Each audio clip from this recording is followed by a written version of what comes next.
Fashion shows are rather absurd when you consider they're just people sitting around watching people walk around in clothes, which is what people do in clothes every day.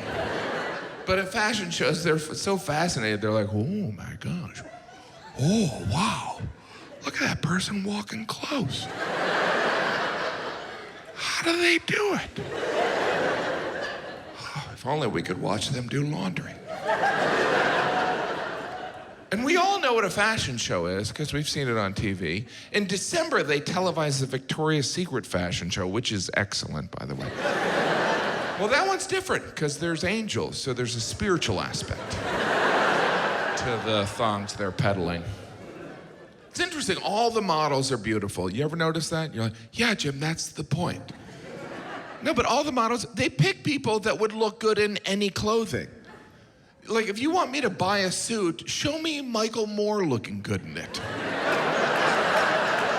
And I'm not picking on Michael Moore. I'm friends with him. I like Michael Moore. And not just because he proves you don't need to shower to be famous. You ever see Michael Moore on television? He looks like he's been robbed of everything he owns. Are you the victim of a shipwreck? What happened? Pull it together. You won an Academy Award. Stop shopping at the Lost and Found. But I understand Michael Moore's mentality. Fashion's not going to change his life. It's not going to change my life. I look the same whether I'm wearing a t-shirt or a tux. I still look like someone who eats fast food. Probably because I do eat fast food. I look the way I look. Look, I didn't vote for Trump, but I walked around New York City and everyone the week after the election looked at me like, you did it. You did it. And I was like, I didn't do it. But after a couple days, I was like, did I do it? I know people are scared about Trump being president, but I can tell you, as a straight white male, I feel like I'll be okay.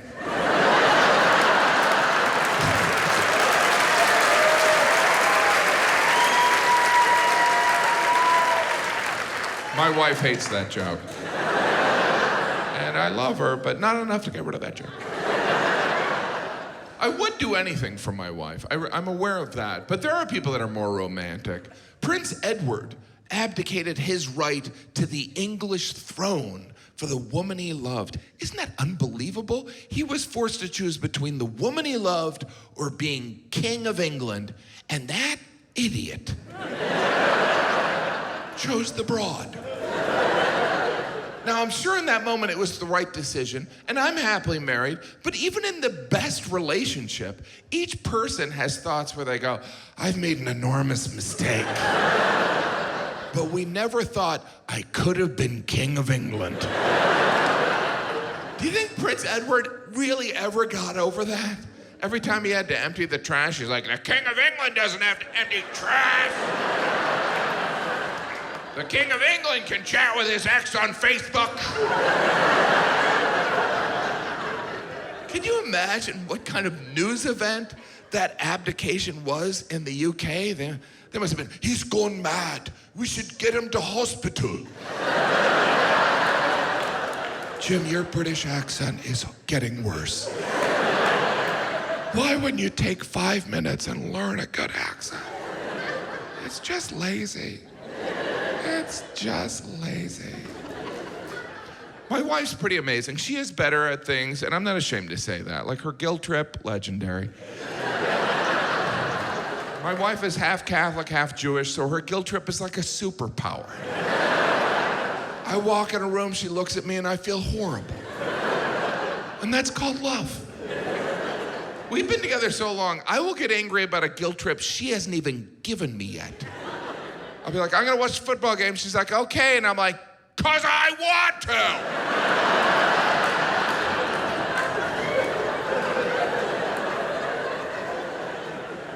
I'm always in trouble with my wife because I'm selfish, I'm lazy, insensitive, a bunch of other stuff she rattles on. And I understand being in trouble for stuff I've done, but sometimes I get in trouble for stuff other men have done. Once I got in trouble for something a guy did in a movie. I was watching a movie with my wife, and in the movie, there was this married guy with children who left his family for a 20-year-old woman. And I knew in that moment I should sleep on the couch. And the movie ended, and my wife looked at me, and she was like, why would someone do that? And I was like, it was in the script. I didn't say that. I just said, where do you want me to sleep? I hope it doesn't sound like I'm picking on her, because I'm grateful to have her in my life. It's nice to have a partner, someone looking out for you, you look out for them. Like I did 2 weeks of shows out of town in December, and when I came home, my wife informed me that she made me an appointment for the gastroenterologist. If you're unfamiliar, that's the doctor that sticks the camera up your butt. I mean, they do other things, but that's what they're famous for. That's probably how they attract people to the field. You like photography? And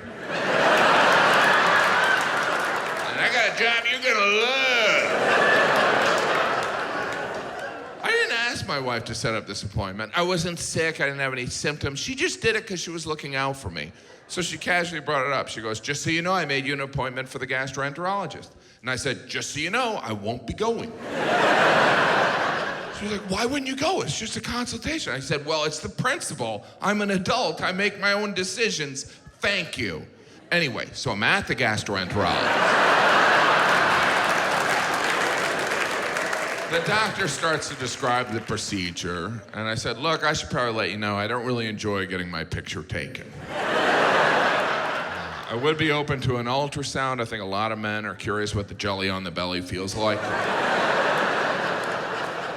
Anyway, the doctor, he didn't think it was funny. And I knew it was precautionary, so I agreed. So he went over to his computer and he goes, all right, my next available appointment is in 3 months. And I was like, 3 months? This was in December. I didn't know if I wanted this procedure hanging over my head during the holidays. Jim, you want another piece of pie? No, I'm getting a camera up my butt. I don't want some team of doctors to be like, wow, this guy loves pie. Mary, get out here. He's got a half a pie up there. Go to a bar. Single guy goes to a bar trying to pick up chicks. He can go out there and mumble around. I want to put my body in your body. That's all he's saying. Baseline level. I want to put my body in your body. Can we do that? You sound debonair at the bar. You're like, oh, well, I work for an investment firm downtown. But what you're really saying is like, I'm gonna put my body in your body. I'd like to put my body inside of your body. That's all it is. You're not that cool. You're just trying to put some of your body in someone's body. You got a gap. I got a wedge. Can we do the thing with the thing? That's it.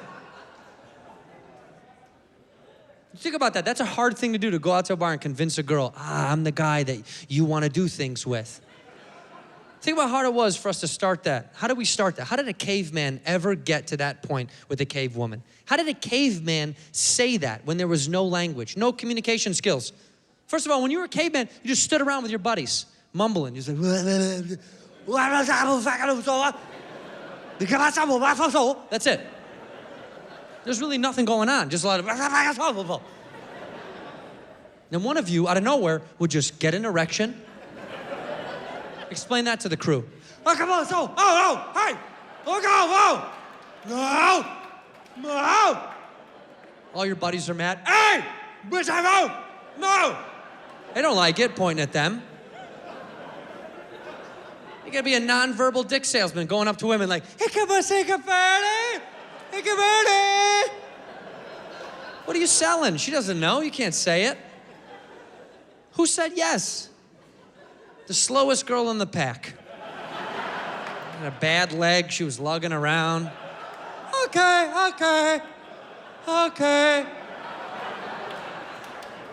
How did that happen? The guy that convinced a girl to do that for the first time invented fire and the wheel that afternoon. It was like everything clicked. I got it. Everything made sense. I would have loved to see the first caveman that discovered pulling out. That would have been amazing. All right, the first guy that's like,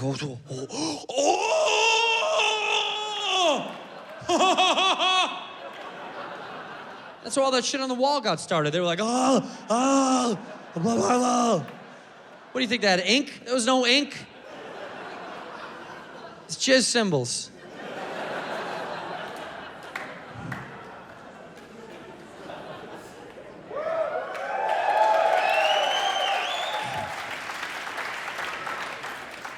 How great is that fucking thing?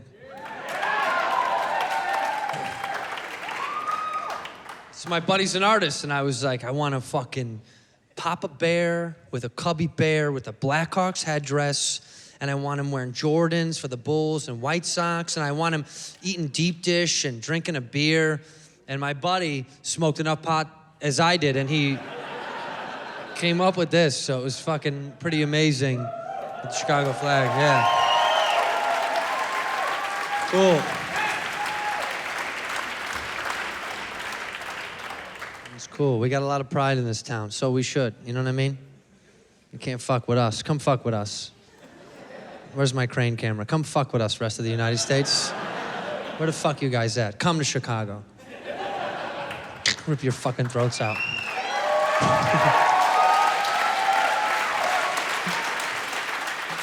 I'm gonna get murdered on the road in Cincinnati in like 3 months. Shit. I got a lady. I got a lady this year. I got locked up. I got married this year, which is great. It was a great thing. Don't clap for that. Please don't clap for that shit, because it eggs her on, and I don't need that. No, I got married, and it was great. It was very fun. We had a good time, man. Yeah, it was fun. Thank you. Yeah. It was cool. It was cool. She came up to me at the jump, and she was like, she's like, what do you think about doing like bachelorette parties, like all that stuff? We didn't talk about like really any of that stuff. We really kind of didn't really get into the nitty gritty. And I was like, well, whatever you want to do. She's like, do you want to have a bachelor party? And I was like, I don't know. Like, I do stand up for a living, so like, it's just always kind of a fucking bachelor party, you know? So, just my life is gonna be. I was like, nah, I'm good. You know what I mean? Like, I just took my best friend for his bachelor party, and I was like, that's good enough for me. I was like, you can do a bachelorette party. Don't feel like you can't. She was like, are you cool with it? I was like, I promise, I'm totally cool with it. Whatever you want to do, you're good. Do it. She was like, okay, trust me, it'll be classy. That's some dumb shit. Girls are like, it's gonna be classy. The bachelorette party is gonna be class. I promise. We won't be as crazy as you think we're gonna be. She's like, we're going to Northern California to a vineyard. We're gonna do wine tasting. So in girls' brains, they think that we think that that's nice and sweet. But I know the truth. I know they're not wine tasting. I know they're blacking out on wine. I know they're getting purple toothed out. Charlie Chaplining around town like, I know what you're doing. Looking like Grimace. I know. Lie to me? You drunks? Trying to pretend like wine is so sophisticated. It's still booze. Stinky foot grapes, that's all it is. Go on a vineyard tour with her girlfriends. See, because here's the thing about bachelorette parties. I'm sure every girl in this room is a wonderful human being. I'm sure you're all stand-up citizens until you get in a bachelorette party. And then you're a piece of shit. Then you're a piece of shit. Then you storm around town like, look at us, penises everywhere. Penises on our body. Woo! Penis necklace, these are dicklesses. These are dick necklaces. This is a dick hat. These are dick glasses. These are dick shoes. Look at it, comes. This one comes. It comes out of that shoe. When I go like that, it comes. What's wrong with you? Who are your parents? Shame on you, these women walk around town doing that shit. It's unbelievable. Bachelorette parties, they take over every bar they go to, screaming. These bitches work in HR during the day, but at night, they're just like, penis, penis, penis, penis, penis, penis, penis. Who are your parents? Shame on you. You realize some little kid in China has to make those penis molds? Some little kid in China is pressing penises. Penis sunglasses so you can go out like, hawks on my head. You psycho. That's where guys beat you. That's like the one spot we beat you. We may be dumber than you, but we beat you there. We beat you by a landslide. Because I've never been to a bachelor party where they're like, Santino, you ready to go? Put on your pussy costume, let's go. I put one on like, hey, come on, let's go. Get mine wet. Steve, get mine wet. Get it wet. Get the clit wet. Go. Get it wet. This is what we want. Vagina. We beat you.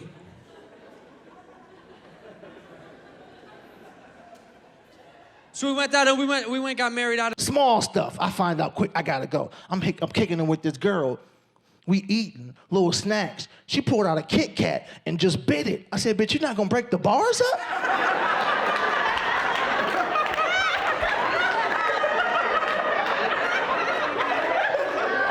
Who don't break the bars on the Kit Kat? Did she just bite the whole fence? Did she just forefinger a Kit Kat? Nah, I gotta go. You are a serial killer. Don't nobody. You ever be at a woman's house and just, it ain't even that it's dirty, it just ain't clean. Small stuff. She never got clean dishes. Like, why are the dishes always dirty? She wanna cook for me, but she ain't got no dishes. She cooked for me and put my food on the plate that's supposed to stay in the microwave. Nigga, this plate right here.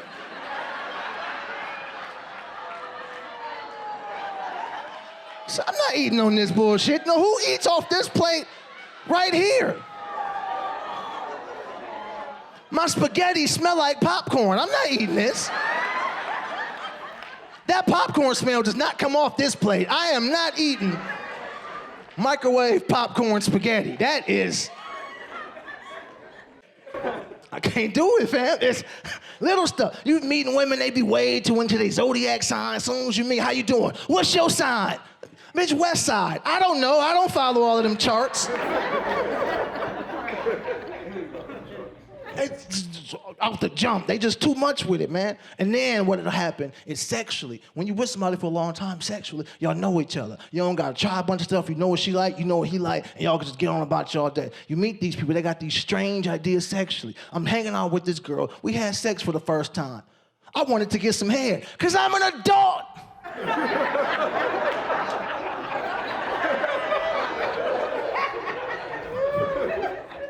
She told me, I don't get head on the first time. I said, well, do you give head on the last time? Because I'm never coming back here. This is... I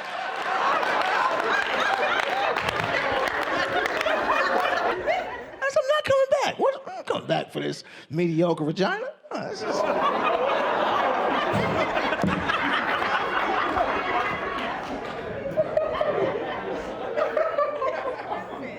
That's why if you got somebody, you gotta keep them. Hold on tight. Some older people, y'all might not know that. Did you know men are sending women pictures of their penises? Did you know that this was going on, people? That's what I said. What? That's absurd. I think that's disgusting and rude for a man to send a woman a picture of his penis. I think it's classless. And the first time I did it, nigga, do you know?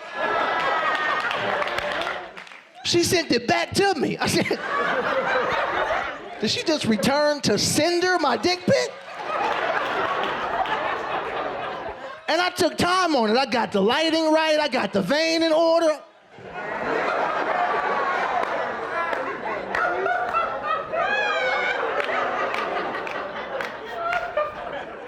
You gotta put the phone right here on it. Closest can be. I sent it to one girl. She was highly impressed. She was like, damn, is that you? Yeah, who else dick I'ma send you?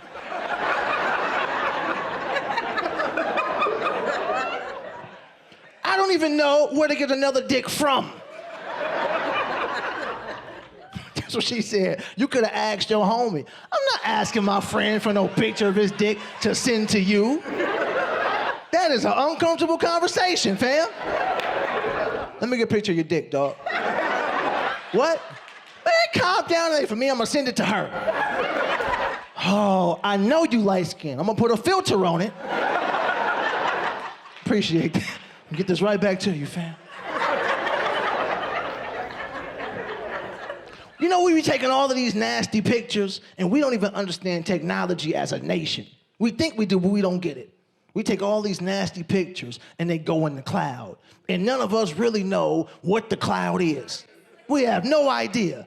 All I know is one day, it's gonna rain. That's all I know. There's gonna be dick pics coming all out the sky. You didn't bring no umbrella or nothing. You're gonna see a bunch of gay dudes like, yes. Yes. It's gonna be a bunch of gay dudes and Malik Yoba, like, yes.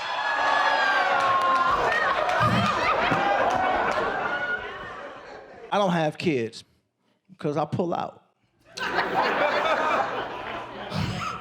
But that's the trick. See, you know why y'all got kids? Because y'all tried to pull out and it didn't work. Because it's another level to the pull out. You can't just pull, she'll wrap her legs around you real tight and you can't get away. You gotta push out. That's the key. Bitch, get off me. You gotta get up out of there. Hit her with that Heisman Trophy. You trying to trap a nigga and you gotta get up out of there, people. Because child support is real. I got an uncle on child support right now. It is real, people. Matter of fact, I just found out my dad still pays child support on me today. We just found out together a few weeks ago. My dad said, can you take me to pick up my check? I said, no problem, Pops, I got you. But I'm a little low on gas. I'm gonna need some ends. He said, once I cash my check, it's no problem. So we go get his check. We're in the car. We're driving to the bank. And as we driving, my dad said, what the fuck? He opened his check. They took out 75% of his check for back child support. And my dad said, child support? He 30.